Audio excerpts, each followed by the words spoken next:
힘든 시기, 우리는 함께하면 이겨낼 수 있습니다. 라디오 서울이 함께하겠습니다.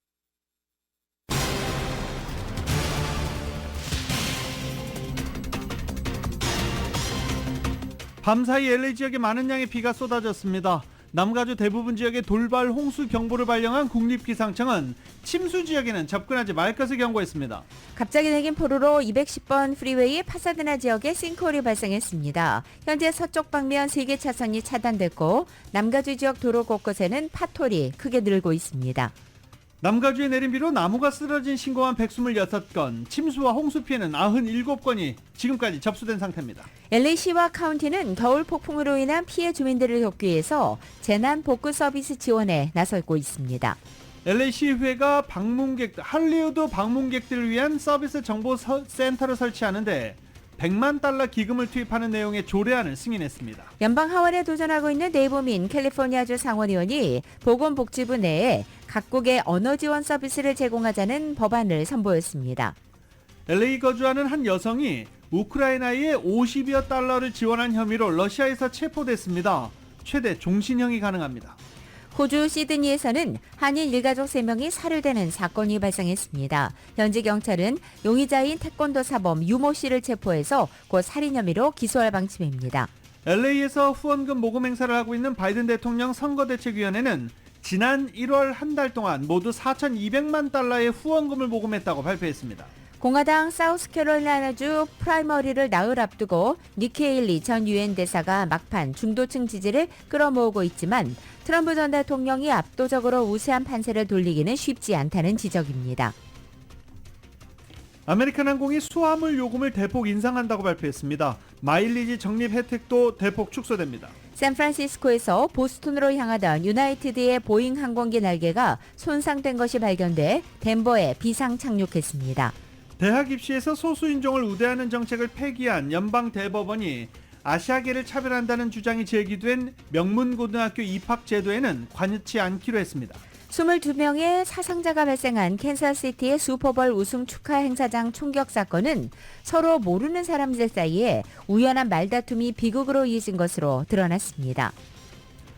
미국이 유엔 안보리에 상정된 이스라엘과 하마스 간의 인도주의적 휴전 요구 결의안에 대해서 거부권을 행사하자 국제사회 일각에서 비판의 목소리가 터졌습니다. 팔레스타인 가자지구에 투입된 구호품 차량이 총격을 받거나 약탈을 당하면서 국제기구들이 구호품 전달을 중단했습니다.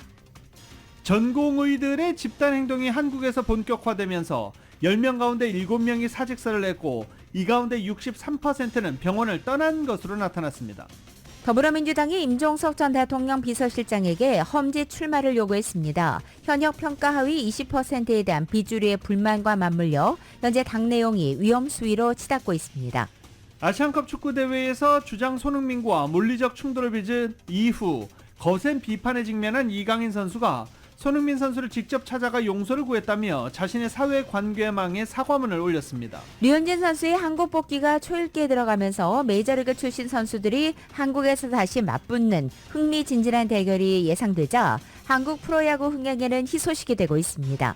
오늘 뉴욕 증시는 연방공개시장위원회 지난 1월 의사록과 엔비디아의 실적 발표를 앞두고 하락 출발하고 있습니다. 원달러 환율은 1334.7원으로 마감했습니다. 남가주 오늘 점차 비가 그치겠고 LA 한인타운 낮 최고 기온은 64도로 예상됩니다. 이 시간 주요 뉴스는 하늘 위 호텔 세계 최대 항공기 아시아나항공 A380에서 차별화된 서비스를 만나보세요. 고국까지 편안하고 안전하게 모시는 아시아나항공 제공입니다. 여러분 안녕하십니까? 김윤정입니다. 안녕하십니까? 유지승입니다. 2024년 2월 21일 수요일 라디오 서울 모닝 뉴스 2부입니다.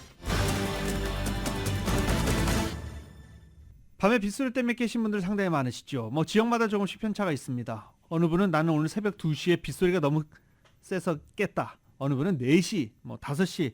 아무튼 남가주 곳곳에 새벽에 폭우가 쏟아졌습니다. 새벽 2시 30분 직전 LA 카운티 대부분 지역에 국립기상청은 돌발 홍수 경보를 발령했습니다.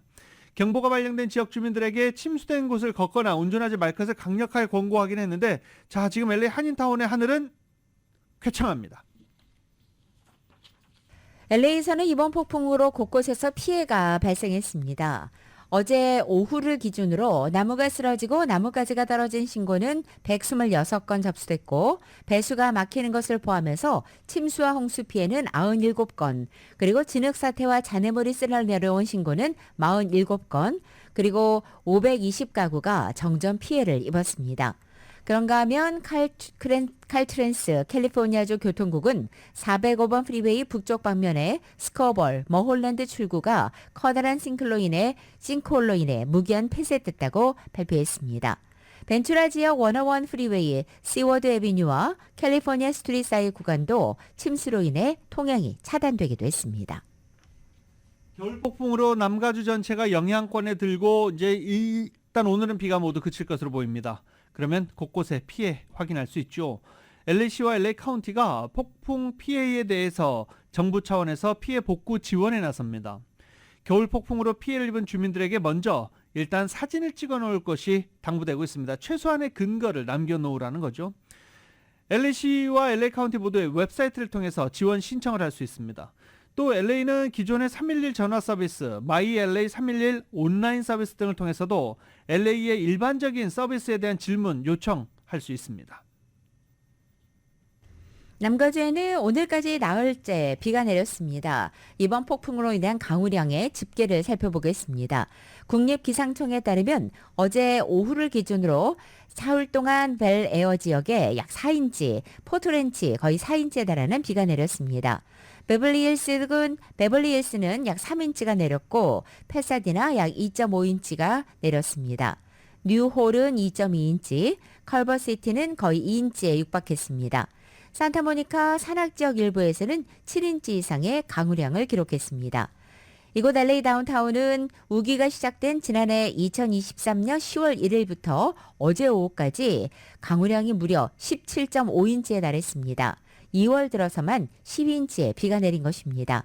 이 같은 강우량은 연간 평균 강우량보다 3인치가 많은 것이고 이 시점의 평균치보다 무려 8인치나 더 많이 내린 수치입니다. LA시 의회가 공공화장실과 방문객 정보센터를 설치하는데 100만 달러의 기금을 투입하는 내용의 조례안을 어제 승인했습니다. 그런데 이 공공화장실과 방문객 정보센터 어디에 설치하느냐? 헐리우드입니다. LA 전역에 공공화장실이 크게 부족한 상황이라 다른 지역에도 공공화장실을 늘려야 한다는 목소리가 높은데 공공화장실을 늘리면 노숙자들이 많이 사용하지 않을까요? 이런 우려도 함께 나오고 있습니다. 보도국 뉴스룸 연결합니다. 할리우드를 지역구로 하는 휴고 소토 마티네즈 13지구 시의원이 상정한 할리우드에 공공화장실을 마련하자는 프로젝트가 20일 시의회 승인을 받았습니다. 이에 따라 워크 오프 페인 개발 프로젝트에 할당된 기금 중 100만 달러가 이를 위해 배정됩니다. 마티네즈 시의원은 할리우드는 관광객이 많이 방문하기 때문에 공공화장실을 여러 개 마련해 관광객들의 편의를 도와야 지역 경제도 탄력을 받을 것이라고 취지를 설명했습니다. 워크 오프 페인 개발 프로젝트는 지난 2018년 시의회에서 마련한 것으로 400만 달러의 기금을 투입해 금이 가고 훼손된 부분을 보수하는 것이 프로젝트의 주된 목적입니다. 공공화장실과 방문객 정보센터는 1627바인 스트릿에 설치될 예정으로 현재 해당 건물을 대중교통부처가 소유하고 있는 것으로 알려졌습니다. 할리우드 블루바드를 따라 이 지역 거주민은 물론 방문객들을 위한 편의 시설을 마련할 계획입니다. 비단 할리우드뿐만 아니라 LA 전역에도 공공화장실이 모자라 공공화장실을 늘려야 한다는 목소리가 높습니다. 2021년 공공화장실 인덱스에 따르면 LA 주민은 400만 명인데 공공화장실은 189개밖에 되지 않는 것으로 나타났습니다. 라디오 서울 보도국 뉴스룸입니다.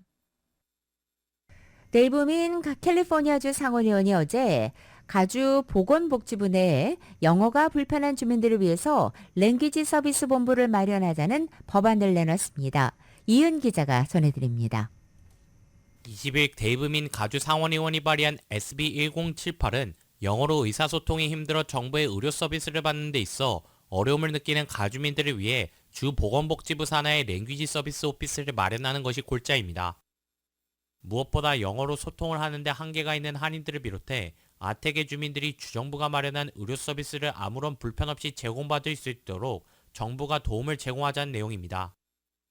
주 보건복지부에서 마련되는 랭귀지 서비스 오피스는 주정부에서 마련한 의료 혜택을 주민들이 100분 활용해 메디칼스 플랜에 쉽게 가입할 수 있도록 도움을 제공하는 것도 목적에 포함됩니다.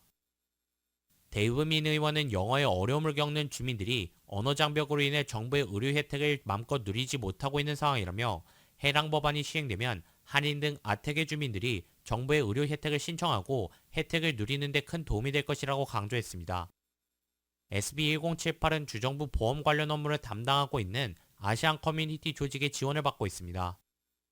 아시안 헬스 서비스의 줄리아 리오 CEO는 언어 장벽은 미주 아시안들의 양질의 헬스케어를 제공받는 데 큰 제약이 되고 있다며 언어 장벽으로 팬데믹 당시 가주 보건복지국의 도움을 받지 못한 주민들이 상당했다고 밝혔습니다. 센터 포 아시안 아메리칸스 인 액션의 프리실라 황 디렉터는 해당 법안은 여지껏 선보였던 언어 도움 서비스 제공 법안들 중 가장 포괄적인 것이라며 주정부 부처의 언어 서비스 오피스 설치는 매우 이례적인 것이라고 밝혔습니다. 오렌지 카운티 아시안 아메리칸 커뮤니티 연합의 마리엠 푸 디렉터는 오렌지 카운티 내에서는 8만여 명의 아시안 커뮤니티 주민들이 정신건강 문제를 겪고 있는데 주 보건복지부에서 랭귀지 서비스를 창설하면 큰 도움이 될 것이라고 전했습니다. 특히 정신건강의 경우 대화를 통한 상담이 많은데 영어 구사가 어려운 아시안의 경우 언어 장벽으로 적절한 정신건강 서비스를 받을 수 없는 실정에다 이들에게 각 나라말로 서비스를 제공할 수 있게 되면 획기적인 일이라고 덧붙였습니다. 라디오 서울 뉴스 이은입니다. 세입자들에게 애완동물을 허용하도록 하는 법안이 캘리포니아에서 선보였습니다. 별별 법이 다 나오죠. 예. 전국 최초입니다. 보도국입니다. 세입자들에게 애완동물을 허용하는 법안 AB216이 샌프란시스코 출신의 매태인이 가주 하원에 의해 선보여 주목됩니다. 해당 법안은 건물주가 세입자들로부터 입주 신청을 받을 때 애완동물이 있는지 여부를 물어보는 것을 금지하고 있습니다. 또한 애완동물이 있는 세입자에 대해 추가로 비용을 부과하는 일명 애완동물 렌트를 부과하는 것을 금지하는 내용을 담고 있습니다. 관련 법안은 애완동물을 기르는 세입자들은 날로 늘어나는데 애완동물이 있는 세입자를 받기를 꺼리는 건물주들이 많은 상황에서 고안됐습니다. 해인이 의원 사무실은 부동산 정보업체 진로우에 올라있는 아파트 리스팅을 검색한 결과 많은 렌탈 유닛이 개나 고양이를 키우는 세입자들을 받지 않고 있는 것으로 드러났다고 밝혔습니다. LA의 경우 아파트 리스팅 가운데 애완동물을 허락하는 경우는 26%로 나타났고 샌프란시스코는 20%로 나타났습니다. 해당 법안을 스판서하고 있는 휴메인 소사이어티는 애완동물이 있는 세입자를 들이지 않으려는 건물주가 많은 점이 쉘터에 개나 고양이가 버려지는 주된 이유가 되고 있다고 설명했습니다. 하지만 이 법안은 건물주들의 반발을 사고 있습니다. 애완동물로 인해 아파트 건물이 훼손되기 쉽다는 것입니다. 라디오 서울 보도국 뉴스룸입니다.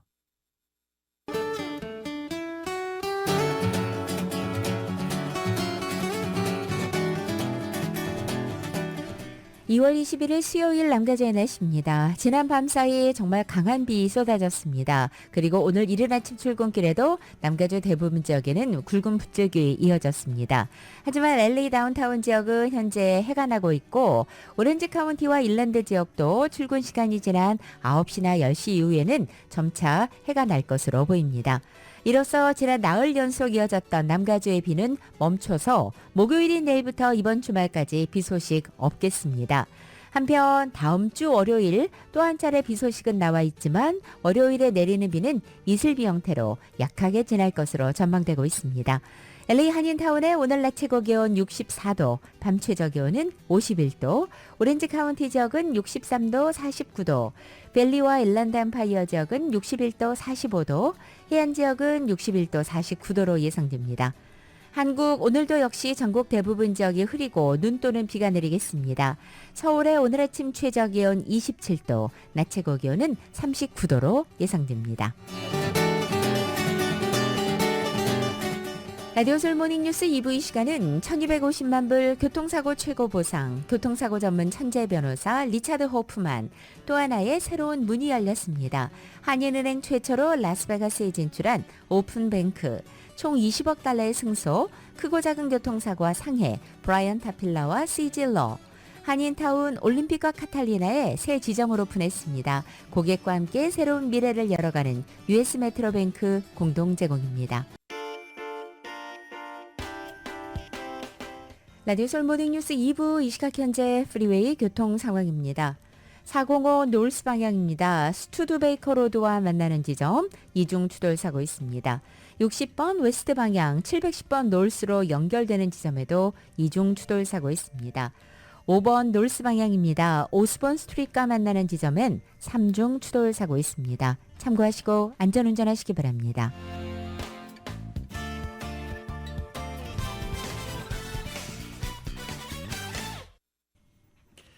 캘리포니아에서 부동산 소유주들이 부담하는 재산세 세율은 다른 주들에 비해서 낮지만 재산세 평균 부담액은 전국 주들 가운데서 9번째로 높은 것으로 나타났습니다.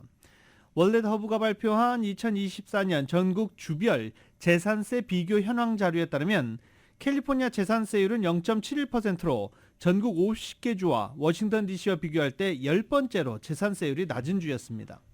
전국에서 재산세율이 가장 높은 주는 2.33%에 달하는 뉴저지주로 캘리포니아보다 1.62%가 높은 것으로 나타났습니다. 일부 호텔에 거주하고 있는 노숙자들을 다른 호텔 유닛으로 이주하는 방안이 오늘 논의됩니다. 오늘 LA시 의회주택과 노숙자위원회 회의 주제는 LA 그랜드 호텔에 거주하고 있는 수백 명의 노숙자를 메이페어 호텔로 이주하는 계획에 대해 검토하는 내용입니다. LA시가 만들어 운영하는 노숙자 비상 개정 보고서는 캐런 베스 LA시장의 인사이드 세이프 이니시티브를 포함해서 노숙자 문제 해결을 위한 자금을 모니터링하는 역할을 하고 있습니다. 이 노숙자 비상 개정 보고서 내용에 따르면 LA시 의회는 LA 그랜드 호텔 481유닛에 대한 임대를 오는 7월 31일까지로 일단 연장을 해 놓은 상태입니다. LA 그랜드 호텔은 지난해 6월부터 노숙자 서비스를 제공해왔고 앞으로도 서비스가 계속될 것으로 알려져 있습니다. 확장 비용은 2천만 달러로 추산되는 가운데 임대와 음식 비용 약 1,390만 달러에 서비스 비용 680만여 달러까지 모두 4,070만 달러가 쓰여질 것으로 보입니다.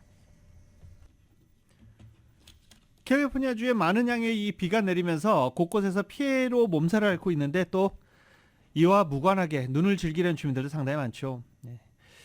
최근 캘리포니아 스키 리조트에 많은 양의 눈이 내리면서 이를 즐기려는 주민들도 늘고 있습니다. 맘모스 마운틴 측은 2월에만 리조트에 10피트의 눈이 내려 쌓였다라고 밝히고 지난 19일과 20일 이틀 동안에만 11인치의 눈이 내렸고 그리고 21일 오늘도 눈이 내리고 있다라고 기대했습니다. 맘모스 리조트 측은 현재 날씨가 허락하는 한 매일 모든 리프트와 산책로를 풀 가동할 것이라고 밝혔습니다. 현재 맘모스는 리조트를 찾는 주민들을 위해 매일 중장비를 이용해 길을 정비하고 있는 중입니다. 이 맘모스 지역 투어 가이드는 2월 맘모스에서 겨울을 즐기기는 최고의 조건이 되고 있다라고 말했습니다. LA 시의원 한인 후보들을 위한 기금 모금 행사가 내일 열립니다. 먼저 12지구 현역인 잔리 시의원을 위한 기금 모금 행사는 내일 오후 6시 체스워스에 있는 모린 올프슨 갤러리에서 열립니다. 참석을 원하는 한인들은 갤러리에 연락해서 예약을 하시면 됩니다. 12지구 선거에는 현재 이 의원과 경쟁 후보 1명이 대결하고 있어서 다음 달 3일 예선에서 당락이 결정됩니다. 또 10지구에 도전하고 있는 그레이스 유 후보의 모금 행사도 박병철 에베레스트 회장 주도로 역시 내일 오후 5시 30분 행콕파크 프레몬트 플레이스에서 열립니다. 행사 참석 예약은 유 후보 진영이나 이 행사장 주소로 유 후보 진영이나 전화 213-864-5675 213-864-5675번을 통해서 예약을 하시고 행사장 주소를 안내받을 수 있습니다. LA시 시의원 후보들에게는 예선과 본선에서 각각 $900씩 기부할 수 있습니다. 2024 예비선거를 앞두고 LA 카운티에서 이번 주말 24일부터 투표센터가 설치돼 현장 사전투표가 시작됩니다. 그런데 각 투표소에 배치될 한국어 안내 요원이 크게 부족한 것으로 나타났습니다. LA 카운티 선거관리국에 따르면 현재 한국어 안내 요원 배치가 필요하지만 지원자가 없는 투표센터가 카운티 전역에서 총 28곳에 달하는 것으로 나타났습니다. 이 중 4곳의 투표소는 예상 유동 인구에 따라 한국어 투표 요원이 2명씩 할당된 곳도 있어 LA 카운티에서 총 32명의 한국어 요원이 부족한 상황이라고 카운티 선거국 관계자는 설명했습니다. 현재 LA시에서만 10곳, 이 외에도 라크라센터, 글렌데일, 랭캐스터, 패사디나, 베벌리힐즈 등 한인들이 다수 거주하는 지역의 투표센터들에서 한국어 안내요원 배치가 필요함에도 지원자가 없는 상황입니다. 지원자가 부족한 이유는 홍보가 부족한 점도 있지만 무엇보다는 길게는 11일, 짧게는 4일인 투표센터 운영 기간 동안에만 일할 수 있는 한국어 이중언어 인력을 찾기가 쉽지 않기 때문입니다. 한국어 안내요원은 한국어와 영어, 이중언어가 가능한 영주권자 또는 시민권자로 만 18세 이상이면 누구나 지원할 수 있습니다. 지원자는 영어로 진행되는 선거요원 교육에 참석한 뒤 4일에서 10일 동안 투표센터에서 유권자들의 투표를 돕게 됩니다. 물론 급여 지급됩니다. 투표센터 안내요원 지원은 웹사이트로 할 수 있으며 궁금한 점이 있으면 선거국 전화 또는 한미연합회로 전화해서 문의해 볼 수 있습니다. 호주 시드니에서 한인 일가족 3명이 살해당한 사건이 발생했습니다. 호주 경찰은 숨진 아이가 다니던 태권도장의 한인 사범을 용의자로 체포했습니다. KBS의 보도입니다. 현지 시각 20일 오전 10시 15분쯤 호주 시드니 북서부의 한 주택에서 이곳에 사는 한인 남성 39살 조모 씨의 시신이 발견됐습니다. 흉기에 찔려 이미 숨진 뒤였습니다. 약 3시간 뒤에는 인근의 한 태권도장에서 41살의 한인 여성과 7살 어린이가 숨진 채 발견됐습니다. 앞서 시신으로 발견된 조 씨의 부인과 아들이었습니다. It's quite a well-settled area, so it was quite shocking. It's quite sad, obviously.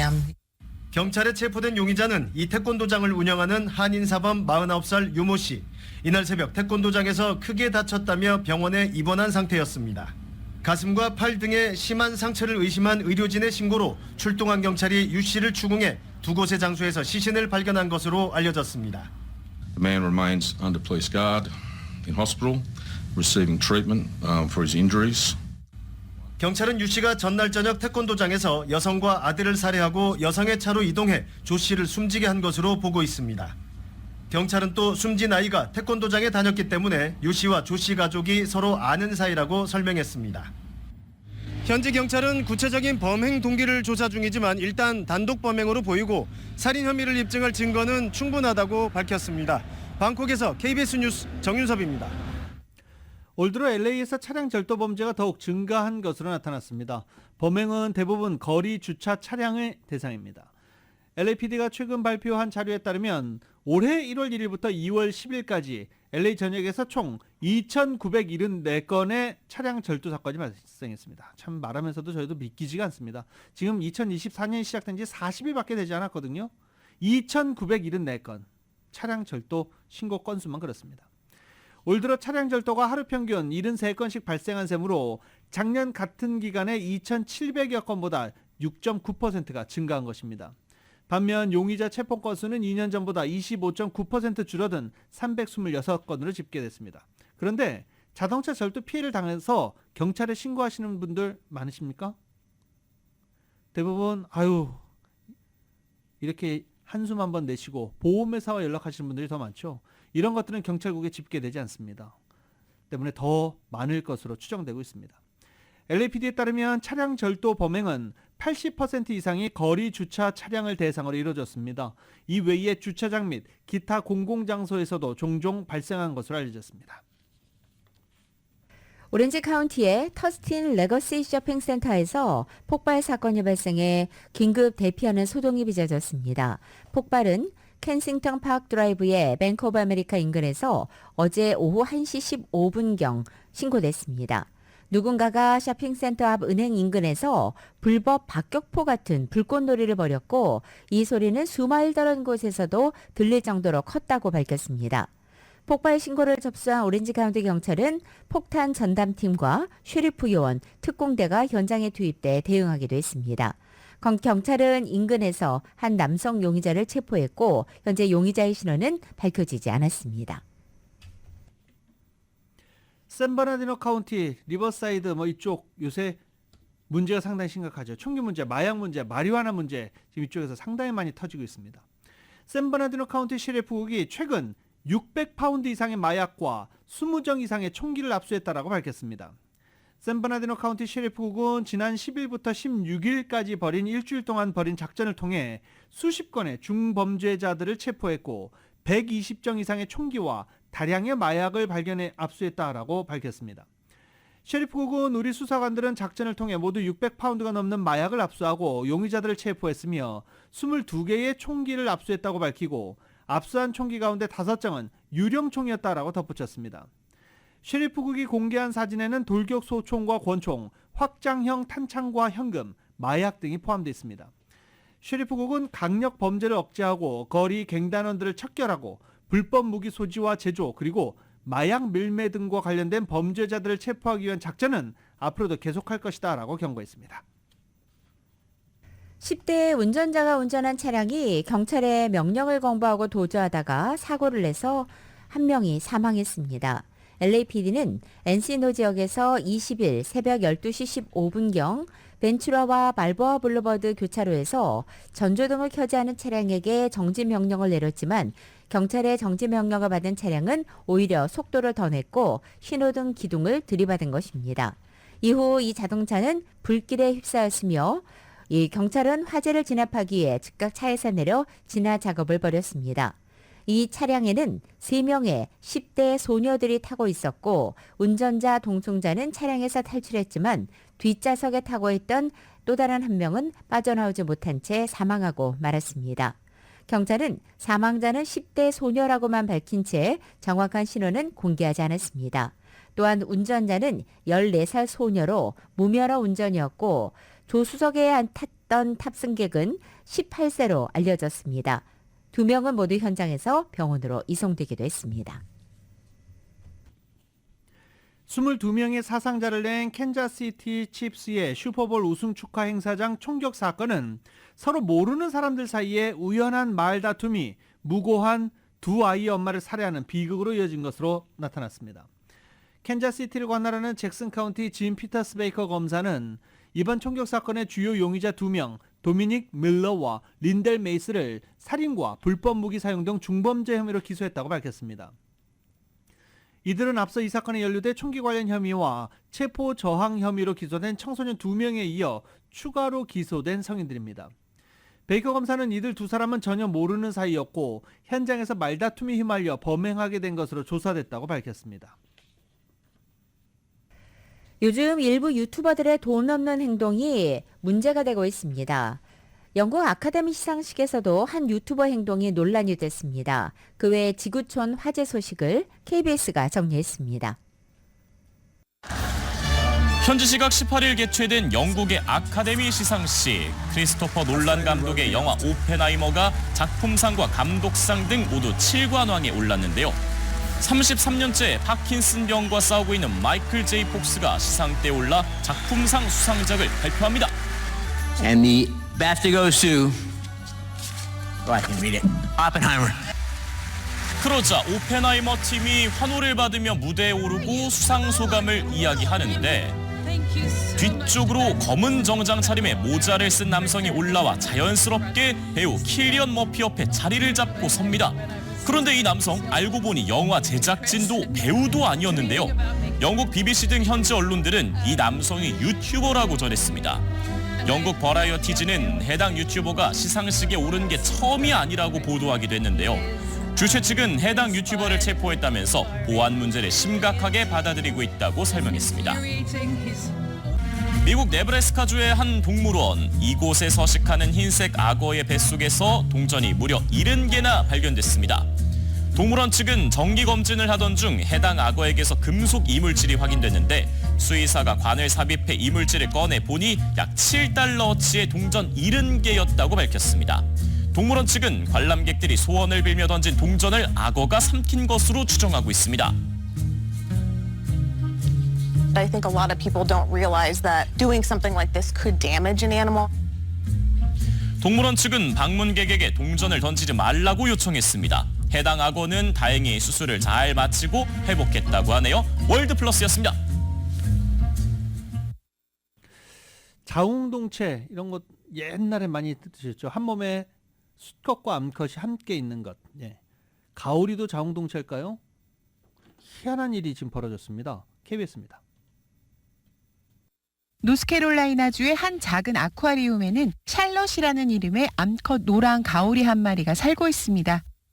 얼마 전 아쿠아리움 측은 샬럿의 배에서 혹이 만져지자 암인 줄 알고 초음파 검사를 했습니다. 그런데 검사 결과 새끼를 뵌 것으로 판명돼 모두들 깜짝 놀랐습니다. 샬럿이 살고 있는 수조에는 수컷 가오리가 한 마리도 없었기 때문입니다. 도대체 샬럿은 어떻게 새끼를 뵌 걸까요? 전문가들은 두 가지 개연성을 제기하고 있습니다. 첫째는 암컷의 생식세포가 수정하지 않고도 배아가 형성돼 발달하는 단성생식, 즉 처녀생식의 가능성입니다. There's a baby. We think Charlotte is her own daddy. 둘째는 같은 수조 안에 사는 수컷 상어와 이종교배가 일어났을 수 있다는 추론입니다.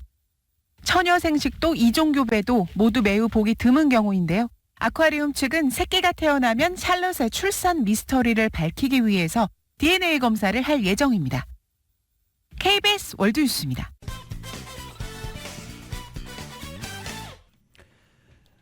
오는 11월 대선에서 재대결에 유력한 트럼프 전 대통령에게 각종 여론조사 수치에서 밀리고 있는 바이든 대통령이 후원금 모금에서는 기세를 올렸습니다.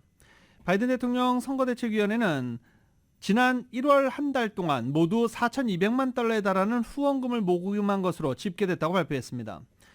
선대위를 포함한 2개의 후원회, 민주당 전국위원회를 포함한 조직에서 이 같은 금액을 거둬들였다고 공개했습니다. 모두 1억 3천만 달러에 달하는 선거 자금은 현재 보유한 상태이며 이는 같은 시점 기준 역대 민주당 후보 가운데 최고 수준의 총액이라고 강조하고 있습니다. 특히 지난달 15일 공화당의 아이오와 코커스에서 트럼프 전 대통령이 압승을 거둔 이후 4월 동안 바이든 대통령에게 매일 100만 달러에 달하는 소액 후원금이 몰려들었다고 선대위는 밝혔습니다. 조 바이든 대통령이 어제 선거자금 모금 행사에서 내가 빨리 뛰지는 못할 수도 있지만 본인이 직면하고 있는 고령 논란을 자진해서 입에 올렸습니다. 바이든 대통령은 어제 억만장자 사반하임의 LA 자택에서 열린 선거 행사를 통해서 나는 예전만큼 빨리 못 달릴 수도 있다. 델라웨어에서 하프백 공격수 역할을 하지 못할 수도 있다고 말문을 연 것입니다. 그러면서 하지만 무슨 일이 일어나고 있는지 알 만큼 충분히 오래 있었다라고 말했습니다. 어제 발언은 고령 논란을 직접 언급하면서도 오랜 정치 경험으로 다져진 자신의 노련미를 강조함으로써 위기를 정면으로 돌파하고자 하는 의지를 드러낸 것으로 풀이되고 있습니다. 어제 모금 캠페인을 시작하며 지지자들에게 도널드 트럼프 전 대통령의 승리가 가져올 위기에 집중하라고도 주문했습니다. 바이든 대통령과 그의 차남 헌터가 거액의 뇌물을 받았다고 허위 진술을 한 혐의로 기소된 FBI 정보원이 러시아 정보기관에서 관련 정보를 제공받았다고 진술한 것으로 나타났습니다. 뉴욕타임즈에 따르면 검찰은 법원에 제출한 문서를 통해 알렉산더 스미르노프가 러시아 정보기관과 관련된 공무원들이 헌터 바이든에 대한 이야기를 전달하는 데 관여했다는 진술을 했다고 밝혔습니다. 스미르노프는 전임 트럼프 대통령 재임 시절 우크라이나 에너지 기업 브리스마 임원들이 바이든 대통령과 헌터에게 각각 500만 달러를 건넸다고 보고한 바 있습니다. 하지만 검찰은 이 진술이 허위라고 보고 지난주 스미르노프를 체포해 허위 진술 및 업무방해 혐의로 기소했습니다.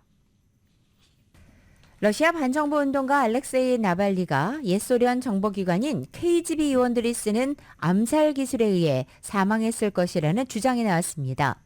우크라이나로 망명한 러시아 조종사도 피살됐는데 이 역시 러시아 정보기관이 배후로 지목되고 있습니다.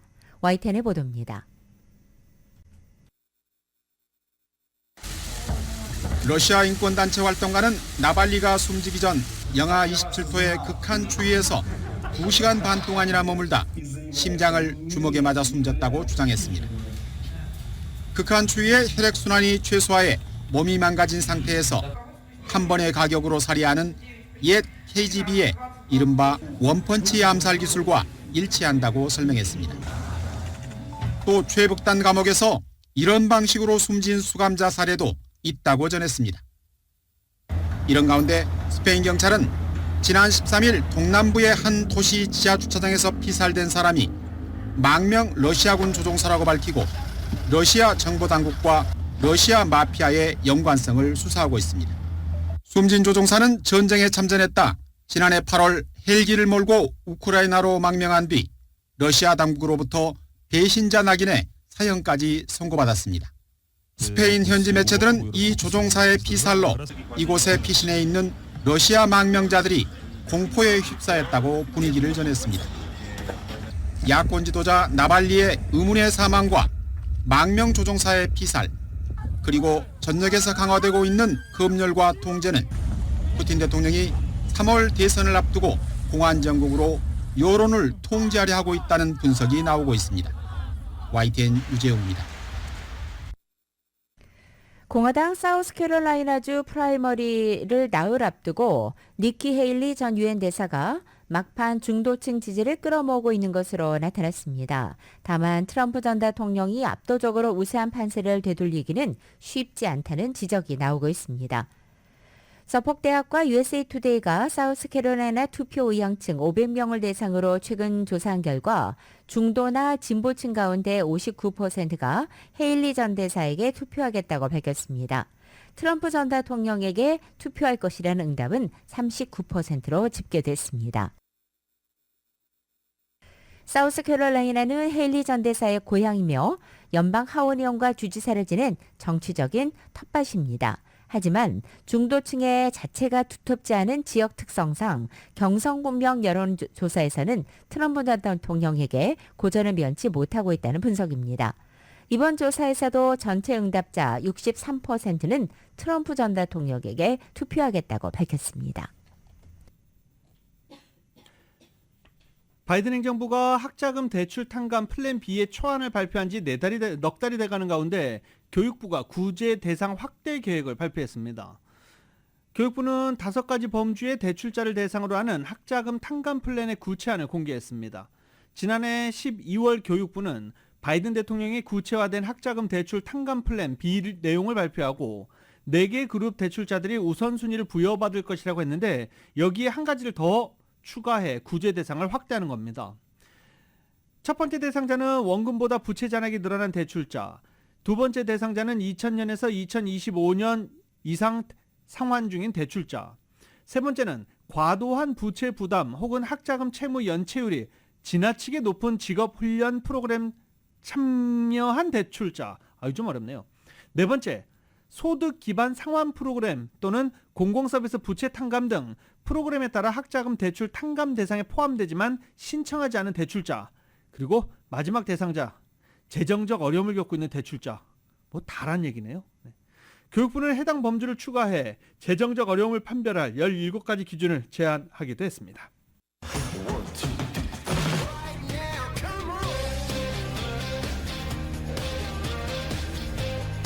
라디오서울 모닝뉴스 스포츠 소식입니다. 스포츠 소식은 전문가가 추천하는 이민법과 가정법 전문 재인정 종합법률사무소 제공입니다. 자, 지금 이강인 선수에 대한 질타, 논란 상당히 많죠. 손흥민 선수와 물리적 충돌을 빚은 이후 거센 비판에 직면한 이강인 선수, 파리에서 런던으로 직접 넘어갔습니다. 우와, 지금 멀리 있으니까 그런 것 같죠? 네, 가까워요. 네. 서울, 부산 정도 되나요? 이강인 선수가 손흥민을 직접 런던까지 찾아가서 용서를 구했다며 자신의 사회관계망에 사과를 올리기도 했습니다. 손흥민도 이강인을 용서해달라 라면서 화답하기도 했습니다. YTN입니다. 이강인은 손흥민이 있는 런던으로 찾아가 긴 대화를 통해 주장의 무게를 이해하고 본인을 돌아보는 시간을 가졌다며 자신을 반겨주고 응원해준 손흥민에 감사하다고 적었습니다. 식사 자리에서 절대로 해서는 안 될 행동을 했고 이런 점들에 대해 깊이 뉘우치고 있다고 반성했습니다. 손흥민뿐 아니라 다른 동료들에게도 일일이 연락해 사과를 드렸고 더욱 올바른 태도와 예의를 갖추겠다고 자세를 낮췄습니다. 팬들에게도 실망을 드려 다시 한번 죄송하다며 더 노력하고 헌신하는 선수가 되겠다고 글을 맺었습니다. 이강인의 사과문 이후 1시간 반 정도가 지나 손흥민도 화답했습니다.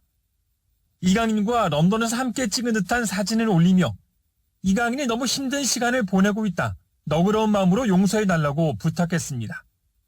자신도 어릴 때 실수를 많이 했다며 그때 선배들의 도움을 받은 것처럼 이강인이 보다 좋은 사람, 보다 좋은 선수로 성장할 수 있도록 옆에서 특별히 보살피겠다고 적었습니다.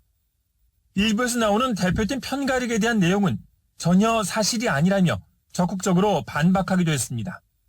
사건 직후 첫 번째 사과문을 올렸던 이강인은 예상을 넘는 비난 여론에 더 적극적으로 문제 해결 의지를 보인 것으로 풀이됩니다. 사건의 당사자가 훈훈한 화해를 나눈 만큼 선수들 사이의 갈등은 일단락되는 분위기입니다.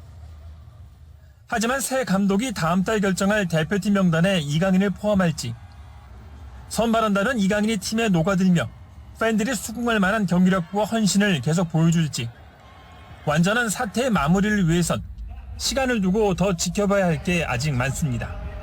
YTN 이경재입니다.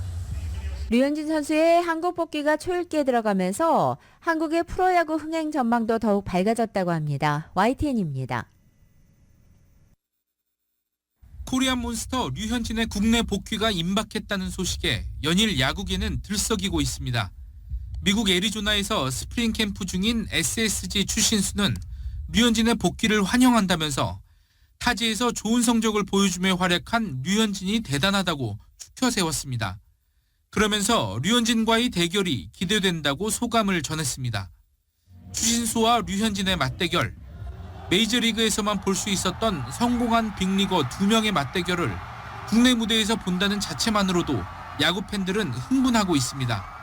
특히 추신수가 내년 은퇴를 선언한 만큼 두 선수의 대결은 이번 시즌 최고의 흥행 카드입니다. 두 선수의 맞대결은 지난 2013년 LA 다저스와 신시내티 경기 이후 아직 한 번도 없었습니다.